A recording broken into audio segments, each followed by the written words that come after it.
All right, folks, we're joined now by Senator Rand Paul. You know, we're just hours away from the government funding deadline, and Democrats have pledged to shut down the government if they don't get everything they want, like money to fund health care for illegal aliens.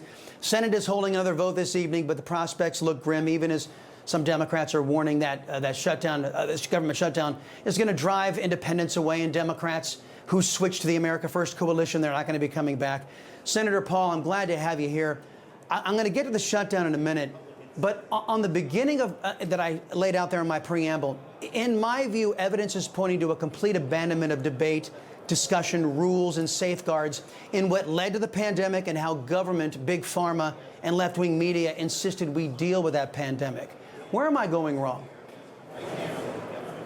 You know, I always wanted to respond to Star Trek, so I'm glad that you're going to let me respond to Star Trek today.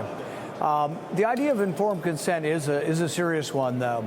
And it's amazing how far away we get from things, and we think, oh, well, government believes in the greater good. We're going to do, you know, Dr. Mengele, when he was around, probably thought, well, we're doing this for the greater good. Sure, we're going to kill a few people in the process. But the idea of informed consent is incredibly important. And just think about how far we've come or drifted away from this concept. Recently, Kennedy and HHS put forward that, lo and behold, they were going to let individuals base decisions on whether to take a vaccine. It was going to be individually based medicine. Oh, my goodness. You mean the doctor's going to talk to the patient about them individually and then make a joint decision or allow the patient to make a decision? And the mainstream media were horrified that we would actually allow decision-making process to occur between the doctor and the patient. So, no, I think it's incredibly important that we discuss this. We've gotten away from informed consent. And what I said all along about Fauci, he was more concerned about submission than he was about health. He was more concerned that everyone submit because he thought he had discovered it would be for our greater good. But it turns out he was wrong even about that. Because in the end, I think that the risks of the vaccine for children was actually greater than the risk of the disease for children. And I still think that to be true. Let's get down to the shutdown, shall we? Democrats are going to shut down the government to protect taxpayer money for health care to illegal aliens. While they say they will run in 2026, Senator, on the mantra that health care is broken, even though the nation is burdened under their Obamacare cancer. How do you see the issues of the shutdown and the attempted Democrat narrative playing out here? Well, nobody asked the important question of the Democrats. Okay, you want to give people free money for free health care. Where are you going to get the money? Americans pay about $5 trillion in taxes, and the government spends $7 trillion. So you want to give people something for nothing? You want to give them free health care? You can, but you got to borrow the money from China. Then the Federal Reserve's got to print up more money, and then your prices go up. So it's a bait and switch. For years and years, Democrats and some Republicans, frankly, have been saying you can have something for nothing. You can have your cake and eat it too. There's no payment. It's not going to cost you anything. But if you look around and you find out your groceries went up 20% in the last 4 years and your salary went up 10%, you've got 10% poorer. And that's what happens. It's a bait and switch because nothing's really free. So I don't think these Democrats we shouldn't give them a free pass to say they're Santa Claus and they're going to give everybody free stuff. We need to inform people there is no free lunch. And guess what? Inflation comes from debt, and we're adding $2 trillion of it each year. The problem is, the Republicans aren't a lot better. The Democrats want to add $3 trillion in debt next year. That's the plan I'll vote on in a few minutes. I'm going to vote no. The Democrats that want to add $3 trillion, the Republicans want to add $2 trillion. I'm a no on both of them because I want to quit adding debt. I want to balance our budget, reduce spending. I'm not for anything unless it actually spends less this year than we spent last year. Amen to that. Today, your committee heard, speaking of Democrat oppression, whistleblower testimony on how the Democrat Party in the Biden regime targeted their political opponents, even using the TSA against DNI Tulsi Gabbard. Listen.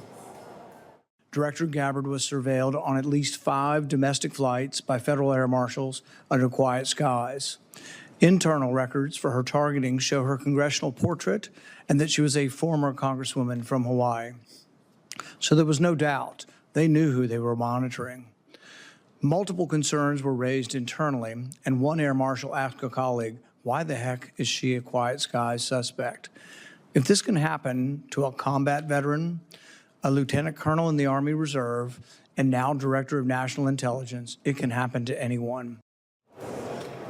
Secretary Noem has ended the Quiet Skies program. But, Senator, how can the Republican Party prevent the weaponization of government against our people in the future? Because let's be honest, the Republicans failed to stop it the first time around. We also had another gentleman there who was an air marshal, and the Quiet Skies program went after his wife and said she had been inside the Capitol at January 6th. Turns out none of that was true. She came to hear the President Trump, at the White House, but she never came down to the Capitol and was never in the Capitol. They put her on a surveillance list for 3 years. Meanwhile, he's qualified to carry a gun, be on the airplane, and to hear all of the secrets of the program, and yet they said, oh yeah, but your wife is potentially a domestic terrorist. Nobody bothered to make any phone calls. Nobody bothered to investigate it, but they harassed this nice woman who's a teacher in a Catholic school and not a terrorist. They harassed her on flight after flight for years. They also went after people who thought wearing a mask was a dumb idea. That would be me included, but I wasn't one that was surveilled that I know. But they went after a group that was promoting that you don't need to wear a mask and you shouldn't have to. They were all put on a terrorist watch list as well. So this is insanity, and we got to make sure it doesn't happen. We've dismantled part of it, but I fear that there's still some of it in place that we need to dismantle. Senator, I've only got about a minute left, but I've been asking all of your GOP colleagues about fake Republicans joining Democrats to throw out an indicted Republican, George Santos, out of Congress, while an indicted Democrat, LaMonna McIver, no Republican wants to throw her out, even though she was caught on tape roughing up ICE agents. She's left alone. You have a Democrat, Delia Ramirez, who went onto foreign soil and said, quote, I am a proud Guatemalan before I'm an American, end quote. Do you share my concern that some who call themselves Republicans have grown so enamored with leftists and so disdainful of our nation that they would accept a double standard of justice based on political party and even accept a Democrat serving in Congress who pledges allegiance to a foreign country? Yeah, I'd say what's good for the goose is good for the gander. Fairness and justice would be the same standard for everybody, no matter what party you're in. So, for example, Roger Stone, they yank him out of bed in his underpants at 6 in the morning for the same crime that Comey's accused of. So was he treated incorrectly, or is Comey being treated incorrectly? If it's the same standard they applied to Roger Stone, should they apply the same standard to James Comey? Now, apparently he's getting the kid gloves treatment. He's going to come in and present himself to the courthouse whenever he jolly well feels about it. But really, to me, you should have the same standard of justice, no matter whether you have a Republican in power or a Democrat in power. Senator Rand Paul, always appreciate catching up with you, sir. Come back soon. You know, folks, I thank God for my wonderful wife, my kids, my country, the greatest nation ever. And Americans like you who believe in the truth, the Chris Salcedo Show will never stop fighting for you. The Chris Salcedo Show, for the news you need to know.